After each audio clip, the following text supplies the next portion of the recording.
Hi అండి, అందరికీ నమస్కారము. నా పేరు గౌతమి. ఈ వీడియోలో అయితే నేను మీకు ఒక మంచి మనీ సేవింగ్ ఐడియా అయితే చూపిస్తానండి. అది కూడాను 1 ఇయర్ మనీ సేవింగ్ ఐడియా అండి.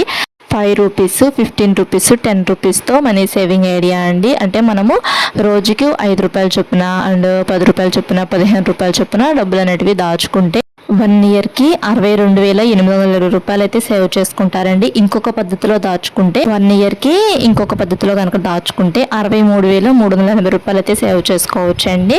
చక్కగా మనలాంటి మధ్య తరగతి ఆడవాళ్ళకి ఇలాంటి మనీ సేవింగ్ ఐడియాస్ అనేటివి బెస్ట్ అండి. అదే మీరు 1 ఇయర్ పాటు దాచుకోలేకపోయారు అనుకోండి, 2 మంత్స్ దాచుకున్నా కానీ మనము ఒక 10,000 రూపాయల దాకా అయితే సేవ్ చేసుకోవచ్చు అండి. చక్కగా ఇలా 2 మంత్స్ ఇలా 10,000 రూపాయలు సేవ్ చేసుకొని ఒక గోల్డ్ కాయిన్ అలాంటివి కొనుక్కోవటం బెస్ట్. అంటే 2 మంత్స్కి ఇలా డబ్బులు సేవ్ చేసుకొని 1 ఇయర్కి ఒక 6 గోల్డ్ కాయిన్స్ అయితే కొనుక్కోవచ్చు. అంటే 6 గ్రాముల గోల్డ్ కాయిన్స్ అయితే కొనుక్కోవచ్చు అండి. అంటే 6 గ్రాముల గోల్డ్ అయితే కొనుక్కోవచ్చు. ఇలా నేను చూపించే పద్ధతిలో కనుక డబ్బులు సేవ్